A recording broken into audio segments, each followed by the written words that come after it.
Hello, I'm Chris Williams and welcome to my first video blog for 2011. I record this on Tuesday the 4th of January 2011. Okay, on with the show.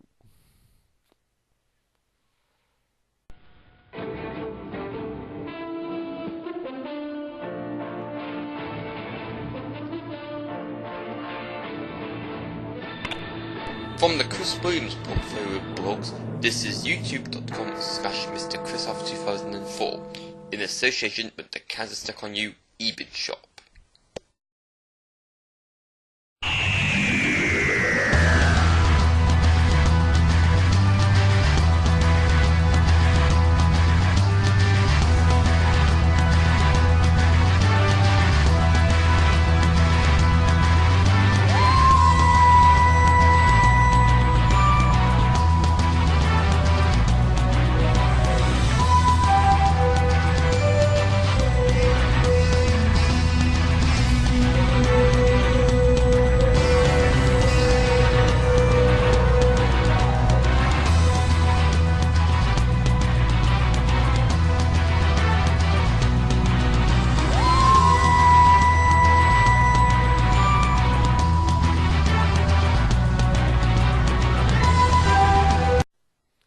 Welcome back if you're a regular to my blogging series. You might know that I try to blog on a daily basis. In recent times I have tended not to blog all that often. I've been too busy taking exams. And frustrating for me is that I've now got the exam results back.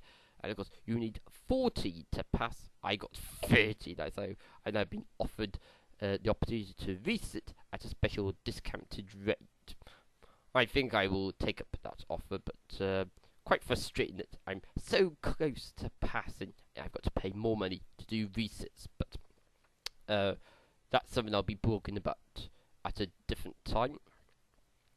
If you're a newcomer to my video blog, hello, I'm Chris Williams. These blogs tend to be an opportunity for me to communicate to a wider audience my opinion about topics which have been in the news, either globally or locally here in the United Kingdom. A lot of my viewers are in America and in Britain. Obviously this is an English language blog, but if you're for a nation like France, for instance, where English is not the first language, then do feel free to contact me and suggest topics that you might want me to raise in future videos. I have a steady band of subscribers watching my videos when I upload them, and I hope that you will stay loyal to my video blogging exploits over the next few months. And indeed, it seems now that I can say at this early stage that my blogging will go on for the next couple of years. Actually, I know that circumstances dictate that although we're only at the start of 2011 right now, I will be blogging until at least 2013. I know that my circumstances dictate at the moment that I'm not going anywhere anytime soon, so 2013 seems to be the later point by which my blogging series might come to an end, but if I run out of topics, it will end a lot sooner.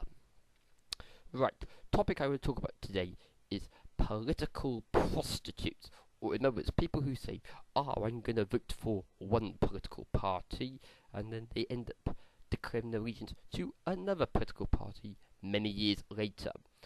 I had an ex-girlfriend who I used to speak to. Well, obviously, I used to speak to. That's why she's not my ex-girlfriend. That's why she's my ex-girlfriend now. But whereas I am a conservative here in the United Kingdom, she was a Labour supporter.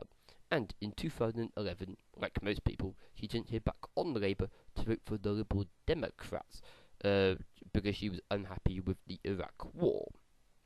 I think the Iraq War was justified. I didn't vote Labour, I voted Conservative, but I know that to vote Liberal Democrat was a wasted vote back then, and indeed people are finding that it's a wasted vote now to vote for the Liberal Democrats, although Nick Clegg is gaining my respect as the days go by.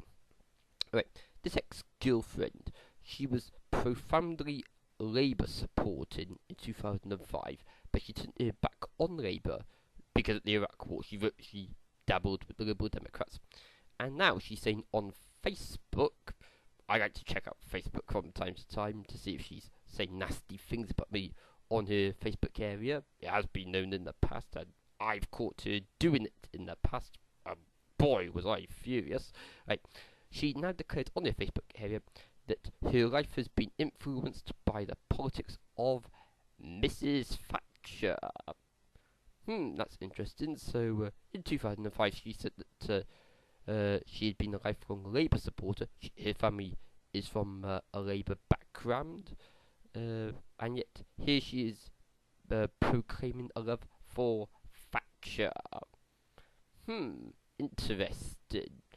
And there I was thinking that I was damaging my friendship with her by declaring my passion for the Conservatives when we were on speaking terms. I tried not to speak too much about politics, but I know that if you're a Conservative and your friend is a Labour supporter, then it can be quite divisive. It can ruin friendships. But I think this is sort of a political prostitution, though. This person can't make up their mind as to who influences their political philosophy. My philosophy has been set in stone for quite a lot of years. My family is from a socialist background, but I know you need to adopt a conservative attitude to better yourself. I could be rotting in West Wales embracing socialism and be on the dole, but instead I choose to embrace conservatism, the philosophy of bettering myself, and indeed that is why I am currently in the capital of Wales, unemployed, but accessing job opportunities that don't exist back home in West Wales, where industry has come and gone, and where there's been no successor to take over. I was thinking about Merthyr Tydfil the other day, the famous unemployment black spot, not far from here. I feel inclined actually to get on the bus to go there to see if there's any jobs up there that I might apply for, because I'm just being cheeky, but obviously there are no jobs up in Merthyr Tydfil. Everyone's coming to Cardiff to look for the employment, because some people are going as far as London to look for the employment, because they're not finding any jobs there now in this recession. So more cost effective for me to stay in Cardiff to look for employment. Of course, it means I'm away from my family. I would like to be with my parents back home, rotting in Pembrokeshire, but of course, economics dictates that I have to be in the city looking for employment. I have got on my bike, as Norman Tebbit said under Mrs. Thatcher's government, because this is something that this is an idea that the socialists do not embrace, but as my ex-girlfriend now seems to have understood finally, the Conservatives are the natural party of government, and the party that will help you to make the most of your life. You can either embrace socialism and rot in West Wales or Merthyr Tydfil, or you can get on your bike and come to a city like Cardiff and be unemployed, of course, but open up a whole world of benefits to yourself. I don't mean benefits in housing benefit.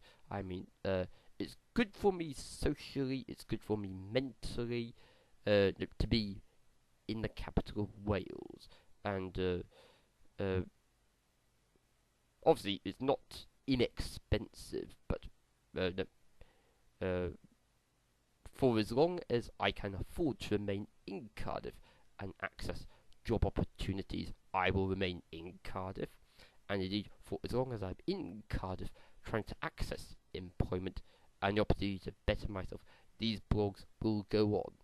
Of course, if I went back to West Wales to rot, on the dole, with no opportunity to have a job interview, never mind a job, then such blogs would be technologically difficult, because the internet is much slower down in rural West Wales, and of course, I really would feel cut off, both socially in the flesh and socially through online media.